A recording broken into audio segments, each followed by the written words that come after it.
To throw for it, and it is caught. Touchdown. Try it on the ground. Rich Carson trying to stay on his feet, and he'll get there. This is why Pete Carroll was so excited to get him back. Wentz throwing, and it is caught for the touchdown. Dallas Goedert.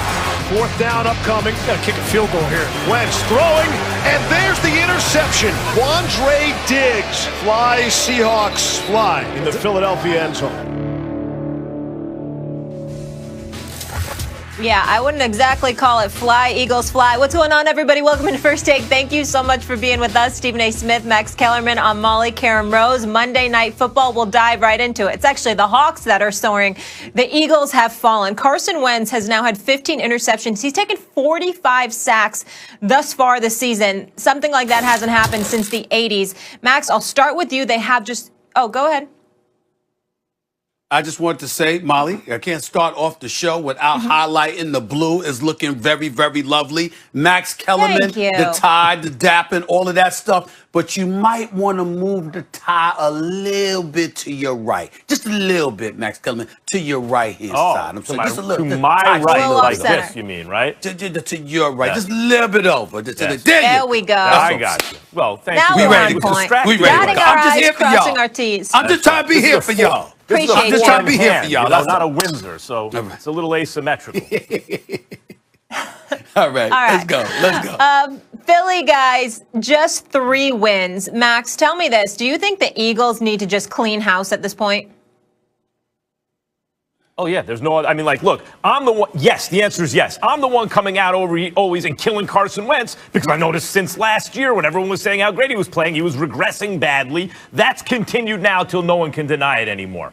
But, yes, it's not just Wentz. Peterson going for it down 11 on 4th down. And you know me, I'm like all for going for it on 4th down. But situational football, your offense can't do anything. Make it a 1-score game. This is not rocket science. To me, that's Peterson saying, I don't want anything to do with this. Right? He has plausible deniability or whatever. I need to get away from this. Howie Roseman, I mean, a lot of people stupidly passed up on DK Metcalf, Molly, who you and many others were saying, what about this guy over here? You should.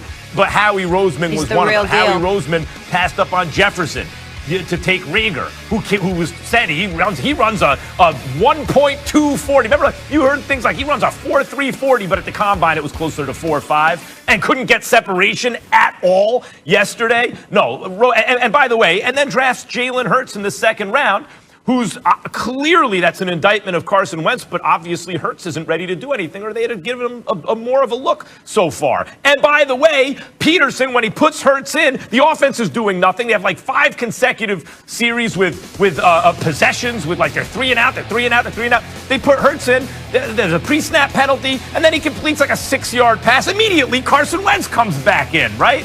So it's terrible Peterson, but I think it's almost intentional at this point. Peterson's like, I got to distance myself from this. He's a Super Bowl winning coach. He'll get another head coaching job. I think Roseman also, this stinks. The drafting Hurts doesn't make any sense under the circumstances. He keeps missing with the wide receivers, right, in terms of putting something together. And then obviously Carson Wentz. Guys, do I have to keep saying it?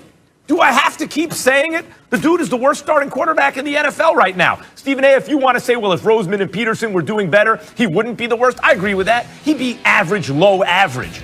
The dude ain't getting paid average, low average. He has an immovable contract. Again, find a taker for the contract.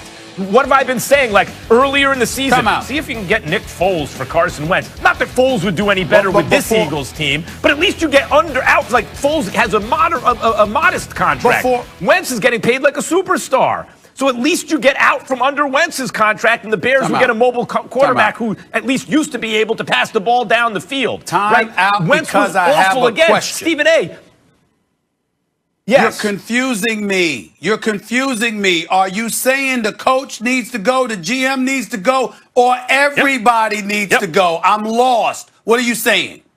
I thought, well, the GM, the coach, and the quarterback is everybody. So I'm saying everybody. Yeah. I will just end by saying this and hand it to you.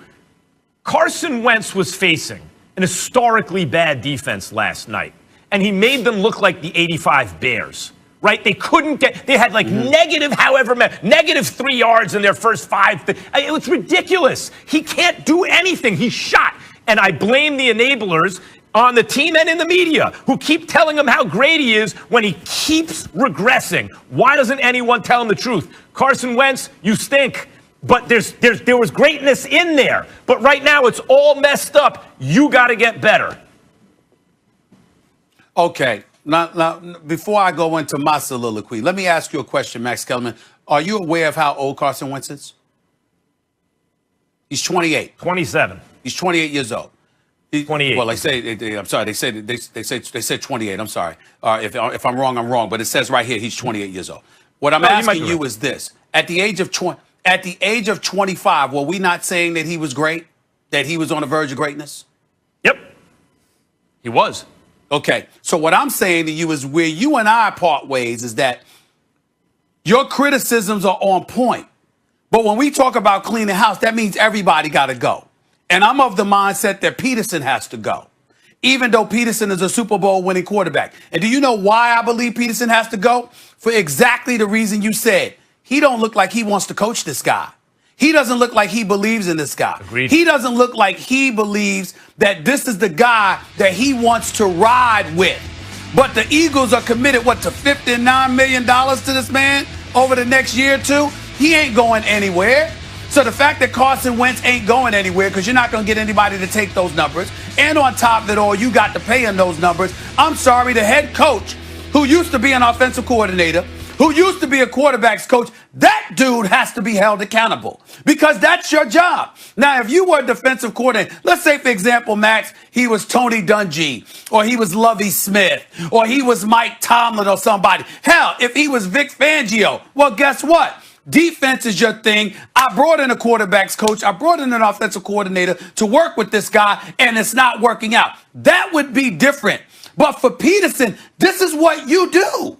This is what you're supposed to do. Frank Reich was there as the quarterback's coach and the offensive coordinator when the Eagles won the Super Bowl. I get that. But damn, who brought Frank Reich on his staff? That was Peterson. He was a member of your staff. I'd like to believe y'all communicated. I'd like to believe there's a thing or two here that not only you knew and you taught him, but vice versa. He was able to impart his wisdom upon you so you could have a profoundly positive effect on the franchise quarterback. The fact that the quarterback has regressed, we know that he's had injuries and we understand it. But if we looked at Carson Wentz, Max, and saw him hobbling, if we saw that his legs were never the same, et cetera, I get all of that. But when you look at him and you see that he's healthy, that physically, even though he's getting beat up because the offensive line is trash, they can't protect him, he can't even step back to take a deep breath for crying out loud before they're all over him. Still in all, he's getting up play after play, quarter after quarter, game after game. So I have to look at the coach. You don't play. You're the coach. It's your job to figure out a way to maximize this dude's ability. When you talk about his regression, I'm not disagreeing with you. I'm simply saying, wait a minute. When do we look at Peterson? And when do we look at Peterson, Max, and go right to what you said? Think about it, Max, the picture that you painted. You just imagined it. You didn't report it as fact. I'm just talking about one time when you were here on the show and you just utilized your imagination. And you said, imagine Peterson being in that room with Foles, with Carson Wentz, and you talked about what he probably wanted. Well, if you didn't get it, who would know that they were not wanted? It would be Carson Wentz. You're coaching them like you don't want to coach them. So go. That's where I'm at with it. Well, look, I can't. Yes, Peterson's got to go too. Clearly, he doesn't want to coach the team. It looks to me. He looks like he wants no part of it. He doesn't want to coach Carson Wentz. And Roseman, I said also, he's got to go. Roseman screwed this up too bad, including the Hurts drafting. And everything is wrong right now. The team needs to be built from the ground up. Again, they need to just restart. They got a Super Bowl out of this era. They should be very happy. Of course, the quarterback who's responsible for it mainly is out of town. Like, he won all the playoff games and won Super Bowl MVP, and he's not there anymore. But I'm talking about Wentz right now, Stephen A. The reason, even this game, everyone's arguing with me, telling me their only chance to win is with Carson Wentz. In fact, Hurts may have given them a better chance to win. If this was supposed to be the game to find out about Wentz,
you.